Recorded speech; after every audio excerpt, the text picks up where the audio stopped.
Why the Sea is Salt by Andrew Lang. Once upon a time long, long ago, there were two brothers, the one rich and the other poor. When Christmas Eve came, the poor one had not a bite in the house, either of meat or bread.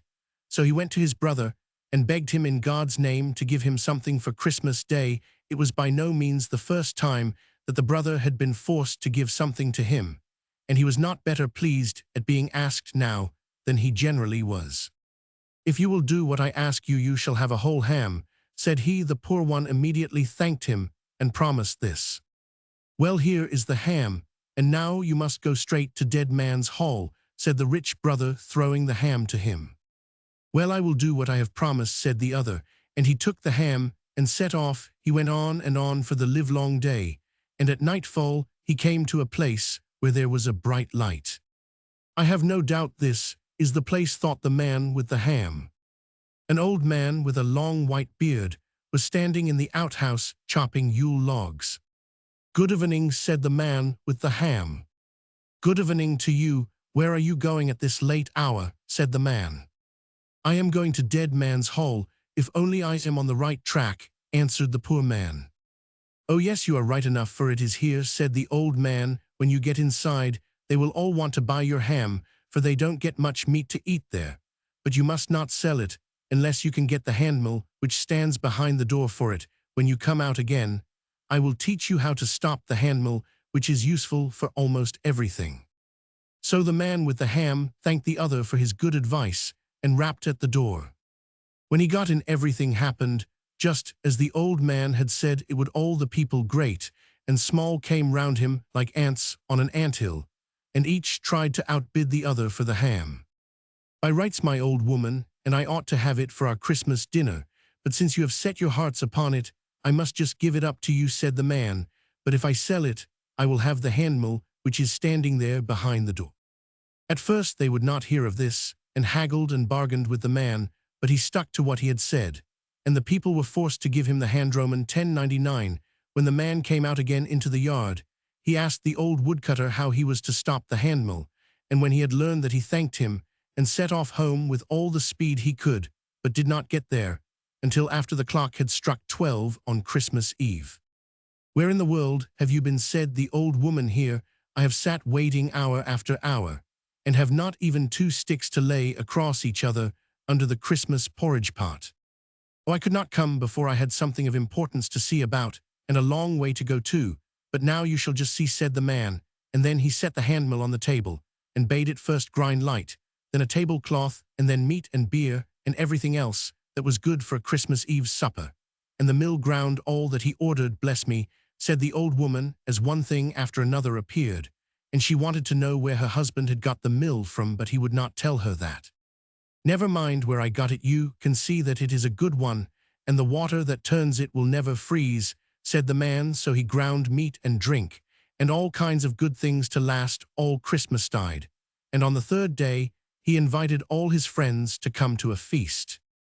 Now when the rich brother saw all that there was at the banquet and in the house, he was both vexed and angry, for he grudged everything his brother had on Christmas Eve.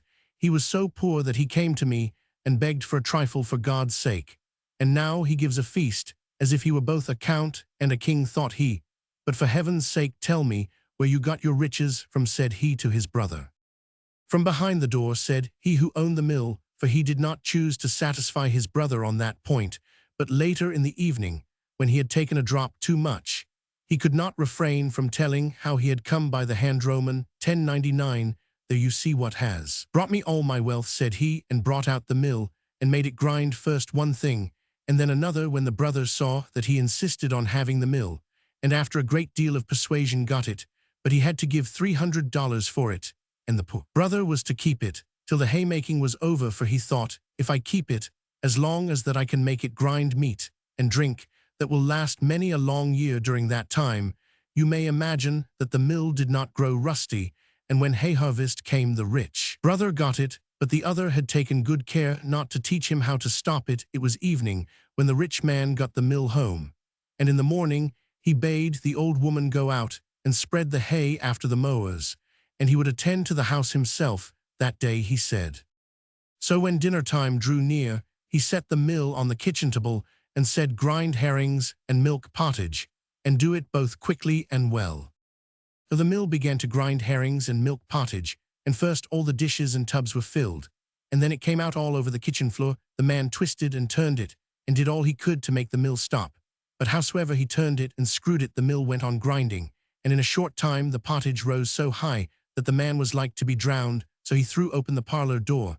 But it was not long before the mill had ground the parlor full too, and it was with difficulty and danger that the man could go through the stream of pottage and get hold of the door latch. When he got the door open, he did not stay long in the room, but ran out, and the herrings and pottage came after him, and it streamed out over both farm and field. Now the old woman, who was out spreading the hay, began to think dinner was long in coming, and said to the women and the mowers, "Though the master does not call us home, we may as well go. It may be that he finds he is not good at making pottage, and I should do well to help him so." They began to straggle homeward, but when they had got a little way up the hill, they met the herrings and pottage and bread all pouring forth and winding about one over the other. And the man himself in front of the flood, "Would to heaven that each of you had 100 stomachs. Take care that you are not drowned in the pottage," he cried as he went by them, as if mischief were at his heels, down to where his brother dwelt. Then he begged him for God's sake to take the mill back again, and that in an instant, for said, "If it grind 1 hour more, the whole district will be destroyed by herrings and pottage." But the brother would not take it until the other paid him $300, and that he was obliged to do. Now the poor brother had both the money and the mill again, so it was not long before he had a farmhouse much finer than that in which his brother lived. But the mill ground him so much money that he covered it with plates of gold, and the farmhouse lay close by the seashore, so it shone and glittered far out to sea. Everyone who sailed by there now had to be put in to visit the rich man in the gold farmhouse, and everyone wanted to see the wonderful mill, for the report of it spread far and wide, and there was no one who had not heard tell of it.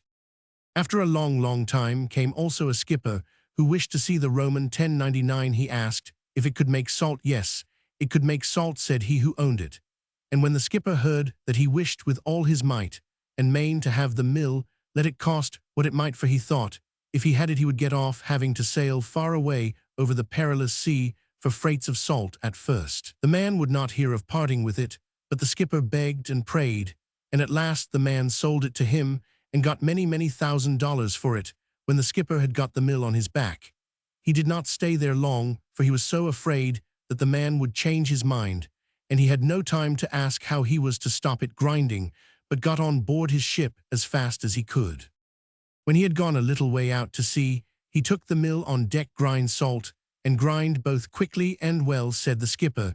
So the mill began to grind salt till it spouted out like water, and when the skipper had got the ship filled, he wanted to stop the mill. But whichsoever way he turned it, and how much soever he tried, it went on grinding, and the heap of salt grew higher and higher, until at last the ship sank. There lies the mill at the bottom of the sea, and still day by day it grinds on, and that is why the sea is salt.